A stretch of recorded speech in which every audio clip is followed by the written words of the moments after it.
Hello, welcome. My name is Summer, and since we're both new here, I thought I'd start this first episode off with a little introduction of me and my idea for paying for it. I love history. Even the boring stuff that we learned in high school, but lucky for us, I have better taste than that. As I started traveling, my love for history reawakens. It started when I moved to Texas. I got an amazing opportunity to stay right downtown, Fort Worth. And well, I found myself directly in the middle of Hell's Half Acre every time I left my apartment building. And no matter how much the city of Fort Worth would like to gloss over it or just give the credit to the cowboys and outlaws, if you really step into Hell's Half Acre, you'll see the city was paid for happily on the fees of solicitation. Then, traveling to New Orleans, I learned about Storyville, the very successful red light district that paid the price when the Navy moved in. Off to Galveston, Sin City of the South, where the line was enjoyed and loved until they could no longer pay for it. Each of these places, I have found stories of districts and the ladies who lived within those districts, whose stories, though very important to history, go untold or glossed way over. We now glorify the cowboys, the gamblers, and outlaws, the taboo boys and men of our history, and shame, ignore, and hide the taboo women of our history, whose stories are just as important, if not more important, to our history. But we instead victimize and pity the women who are brave enough to pay for the freedom that was not at all easy to live. This brings me here to why I'm here. I want to tell these ladies' stories, the good, the bad, the ugly, but also the glamour, the freedom, the lust, and the power some of these ladies gained, and why it is often referred to as the oldest profession in the world. It's ingrained in our history, and it holds a very important part of our history that shouldn't go untold. Because as sex work, it is in what I like to refer to right now as its hot girl era. But it wasn't always like that. And for it to have gotten to where it is now, we have to appreciate the ladies of our past. Since it seems like it isn't going anywhere, it seems like it's here to stay. It's disrespectful to the ladies that lived it and disrespectful to our history to let it go untold. Now that brings us here and to me.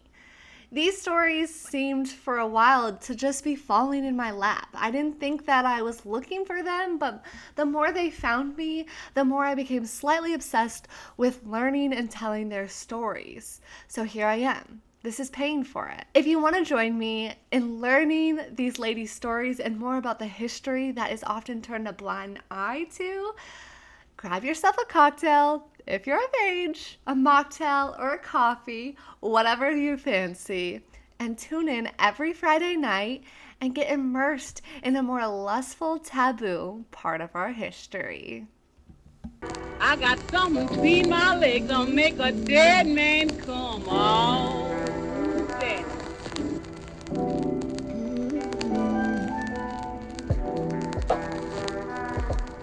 I got something between my legs that'll make a dead man come. Oh, that.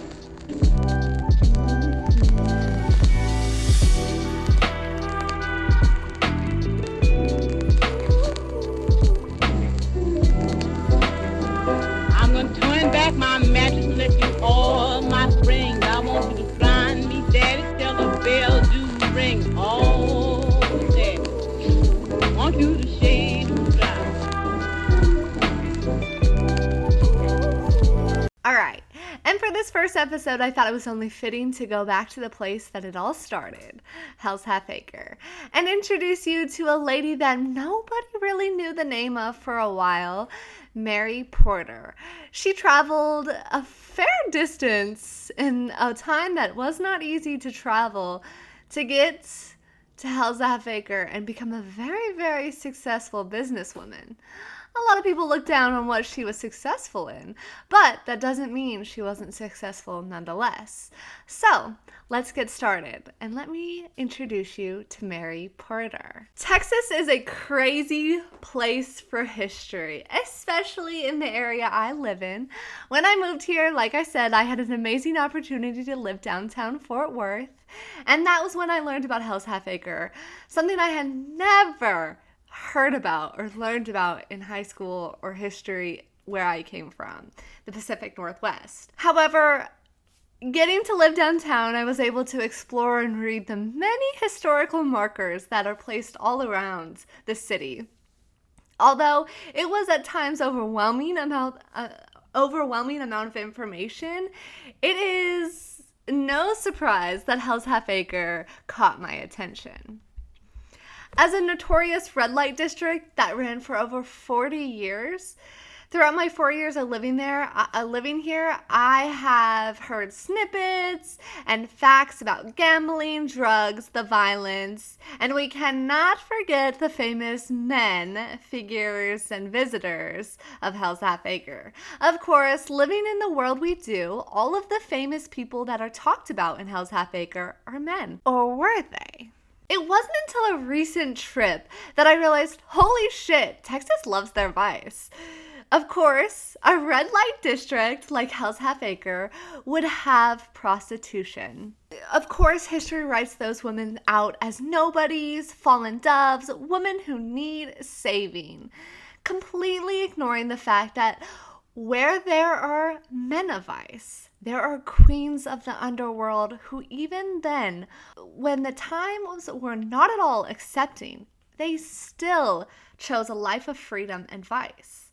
So, as someone who is realizing that I'm obsessed with learning about the historical ladies of the night, I went back and revisited the history of Hell's Half Acre with an actual goal. Who was the queen of Hell's Half Acre? And why are her stories and the many other ladies of vice stories so important to our history? There are many ladies of Hell's Half Acre. It was a district that ran for over 40 years, a very popular district. But who really made Hell's Half Acre her kingdom? The title could only be given to a queen who made Hell's Half Acre her home for over 18 years. I'd like to introduce you to Mary Porter. Mary was born in Ireland in 1844. Now, can we just wrap our head around the time period we're talking about? 1844? I can't even imagine what it was like to be alive during that time, but jeez. Woo! Like, this story really takes place at the end of the 1800s. I can't. In the very beginning of the turn of the century, to me, it's just wild to think about this. It's just like, ugh. Anywho, back to Mary. So, she was an Ireland baby and made the decision to move to Fort Worth in 1885, making her 41 when making the wild move across the world. And again, this is the end of the 1800s. It's not an easy travel. A lot of people would start the journey but never end up where they were going to be. So, you can imagine, we don't know much about her travel. I just don't think it was easy. That's my cat. Nightmare. Now, because of the time period, recorded history about Mary is very sparse. You know, she is a woman and a woman of ill repertoire, so no one cared about her back then like that. To think that someone would want to learn about her later in this crazy world, like I am. But I'm kind of curious about why at 41 she would not just move states away. She literally chose to legitimately move countries away. And I can't stress this enough. It took place in the 1800s. So, like, what? Well, we will probably never actually know her full story behind what made Mary take the journey. However, I do have a pretty good idea on why she may have. So let's break this down. We know Mary was 41, traveling to Fort Worth from Ireland. We also know that prostitutes went where the money was. And at this time, she chose to make the move to Fort Worth, which was at the time not actually named Fort Worth. It had just gotten its fancy new T&P Railroad that opened in 1871. Fort Worth, before the railroad was already a stop on the cattle trail. So the little settlement that was already formed before the railroad made its stop on the cattle trail, it was already getting a reputation for it being a lawless stop. I mean, this is 1800s Texas we're talking about, so we all know the stories. So when the railroad did open, it brought more cowboys, businessmen, and a lot more lawless. And it wasn't long before Hell's Half Acre was born. Saloons, gambling, drugs, and bordellos. Welcome to Fort Worth's red light district. So as I said, prostitutes go where the money is. And boy, was there a lot of money to be made in Hell's Half Acre. So I do believe that Mary saw an opportunity and took it. After getting to Fort Worth in 1888, there are 4 years that are unaccountable. But again, I think I have a pretty good idea of what she may have been doing in these 4 years. Now, it's less likely that Mary got to Fort Worth and went to work as a sex worker because at her age, even though it's sad, it's true, you aged out of good brothels pretty young. I think 25 was pushing it. However, it wasn't fully out of the norm. She could have very well went straight to work and saving. I think it's more likely, though, that she got there and started making contacts, meeting and recruiting girls and getting a feel for her new home. So in 1888, Mary moved into her first bordello at 1116 Rusk Street, or that's now known as Cromer Street. She ran this house as a female boarding house, which is just another name for bordello, but you know, they were trying to be sly. Her house very quickly became a big name within the acre, and she kept a very high-end house. Madams who wanted to attract more high-end clientele would make sure their homes were elegant and sophisticated.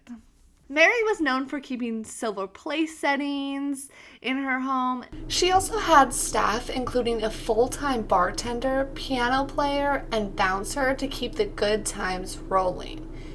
In some brothels, the role of bartender, piano player, and bouncer could be just one man, who would normally be called the professor. She also employed an errand boy and an African-American couple to tend to the house. Only high-end brothels would have luxuries like this. Typically, Mary kept a house of 5 girls, which seems to be an average number of girls for a house. Researching red light districts, you can find a lot of information on a lot of madams and the men of the district, but it's very, very hard to find records and names of the ladies that worked within the houses. Strangely, though, in this case, again, I can't stress this enough, it was in the late 1800s, we do have a record of Mary's girls. We know that Mary had 5 girls working, and their names were Kitty Wilson, Etta Daniels, Marble Thompson, and Mary Keller. It kind of seems as if Mary kept her girls for the entire run. At least it seems as if for majority of the time she was running her house, the same 5 girls worked for her. I think that has an attest to her as a madam. She cared for her girls, and it was a real known fact that they sang her praises. And that wasn't always the case for every madam, you know? It also makes me really happy when I hear madams being kind to their girls. We're talking about the 1800s to early 1900s. This was nowhere close to an easy time period to be alive, especially if you're a woman. So that can sometimes come off not the nicest. So, you know, sometimes people take their anger out on those who don't deserve it. So I'm sure that there wasn't always kind madams, just as much as there wasn't always kind cowboys. Probably more not kind cowboys than you get what I'm saying. Right. So for the women who turned to the sex trade, they really didn't have it easy back in this day. I would say still to this day, a lot of the girls who turn to the sex trade don't always have it easy. They were immediately socially outcasted, and so a lot of the times they only had each other.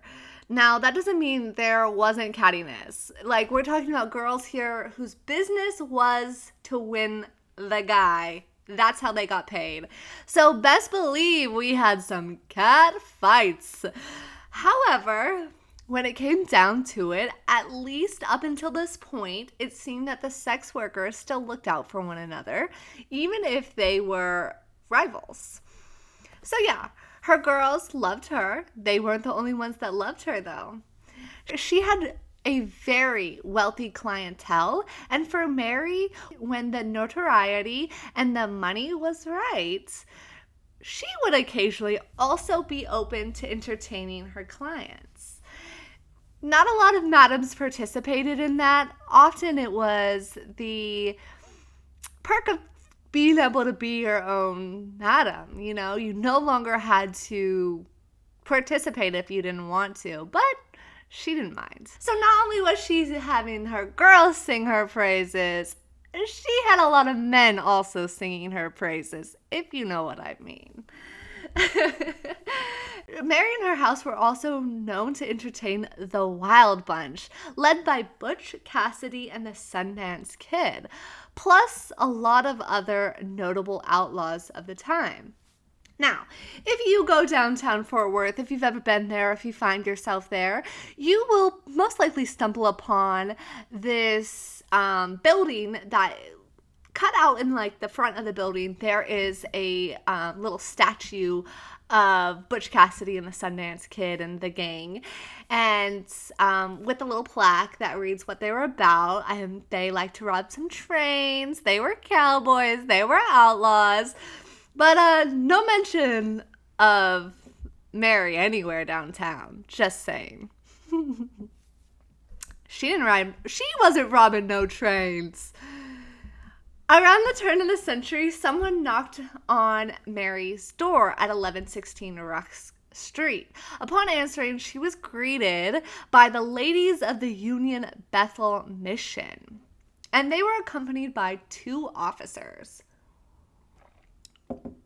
The woman of the Union Bethel Mission basically served her with an unwanted eviction notice, and she was told she must vacate by the following Monday, as they needed her property for other purposes. If she refused the order, she was threatened that they would make her face a grand jury. So, I mean, as a madam, you could see maybe why that was not ideal.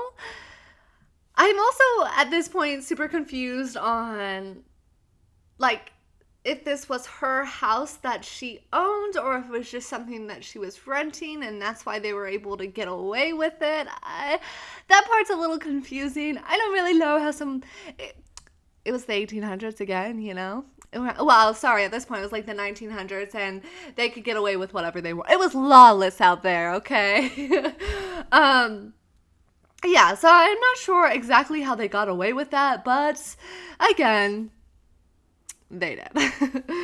So, to me, what I'm gathering from the ladies of the Union Bethel Mission is that they were kind of just bullying her out of her house, and were kind of just hoping that that this would destroy her, and she would just have to move on or like leave town. But Mary kind of was like, well, fuck you too then, because she told her girls, start packing, and they vacated down the street to a new home at 1106 Rush Street. Again, now Carmar Street, which low-key feels like a petty move on Mary's part.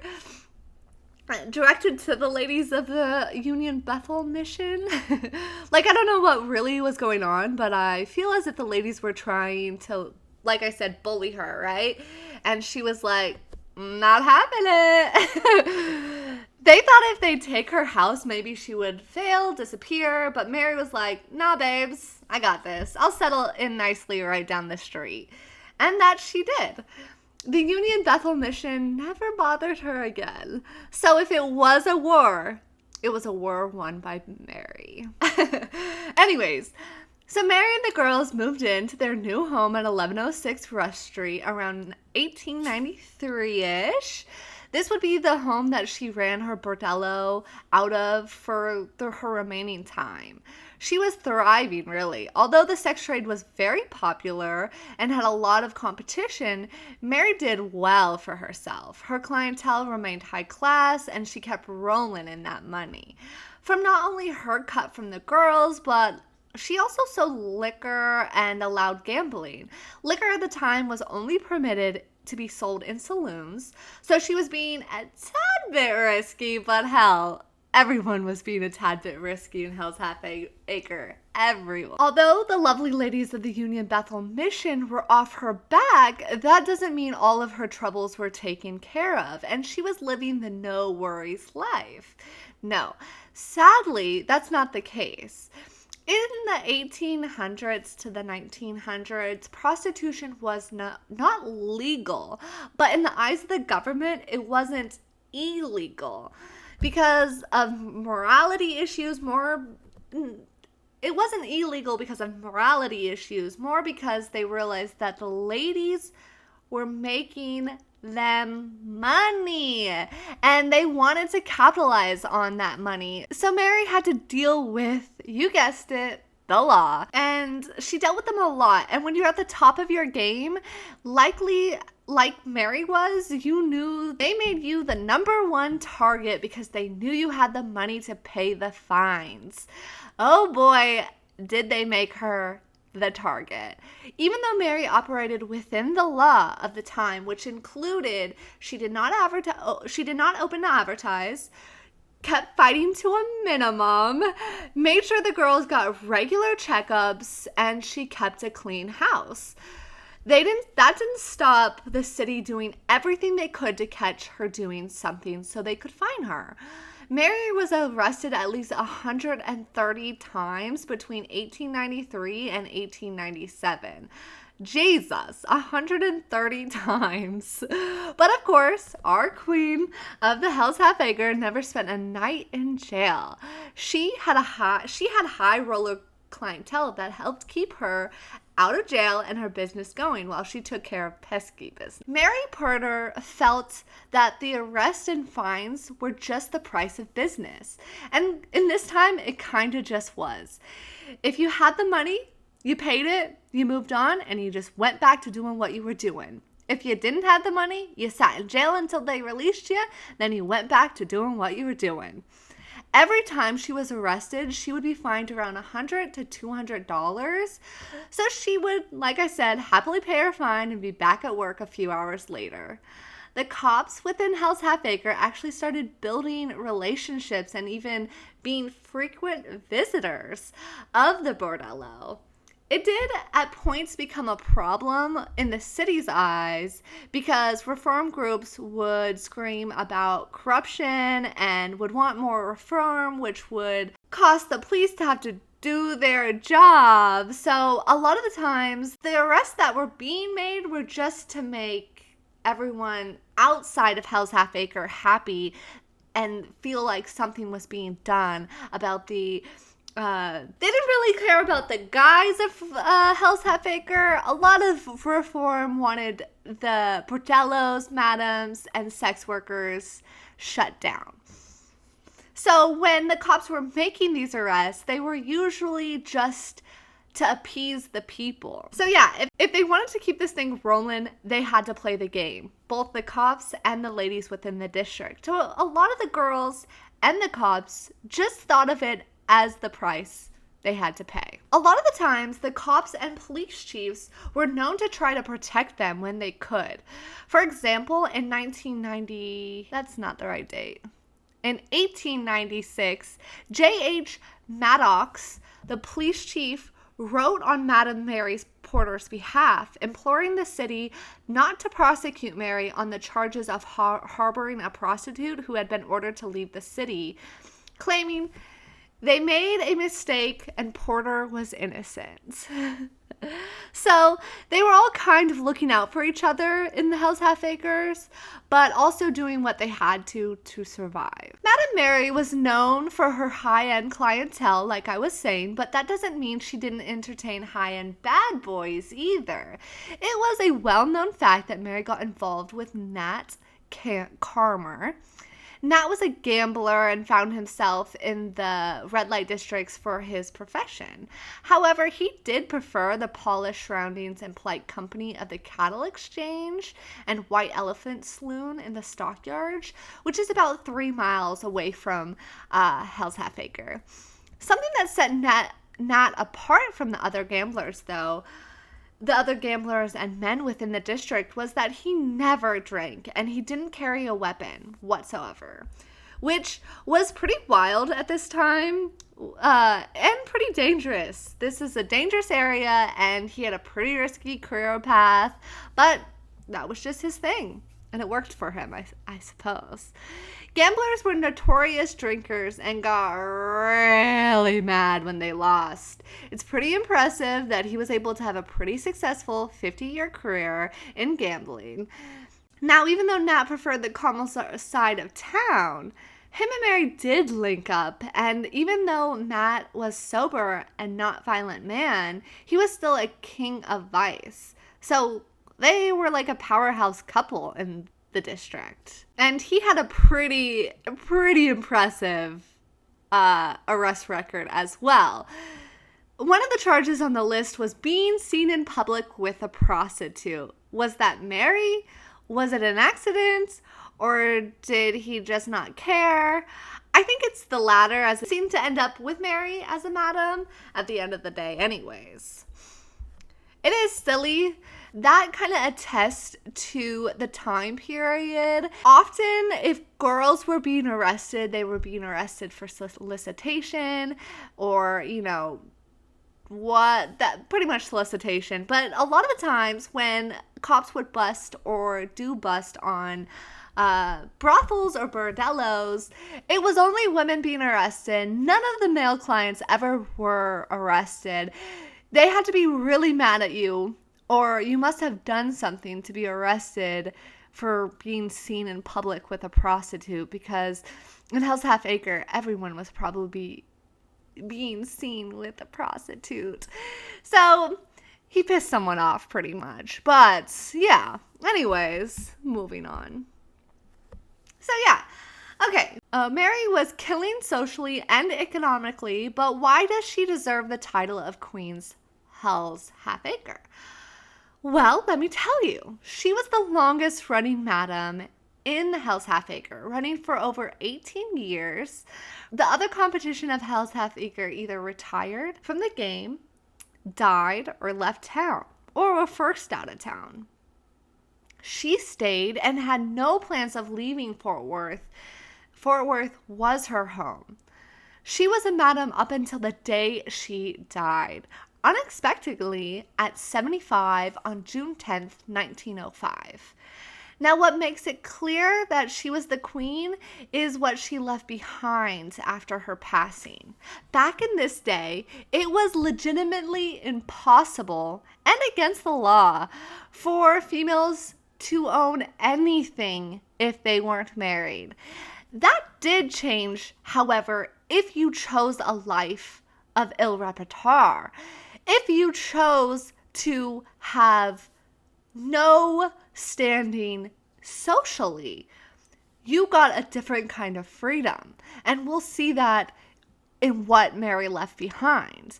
Because she left proper society behind, chose a different path for herself. We're not exactly sure how she got on that path. It might have been chosen for her. She might not have had anything. She might not have had any other choice in the matter. However, she made the best of it and she became a very successful businesswoman in this world. It really was the wild, wild west back then in Hell's Half Acres. Anything kind of went. So as a woman, to own something, you had to pretty much ruin your reputation for the attempt at freedom. Although it's pretty unclear what Mary did before she got to Fort Worth, we do know that she was not only able to get her first place when she moved within 4 years, and when she got unexpectedly kicked out, she was able to quickly move her and her operation to a new place within a week. So to be honest, the fact that she owned her own home definitely said she'd seen some success.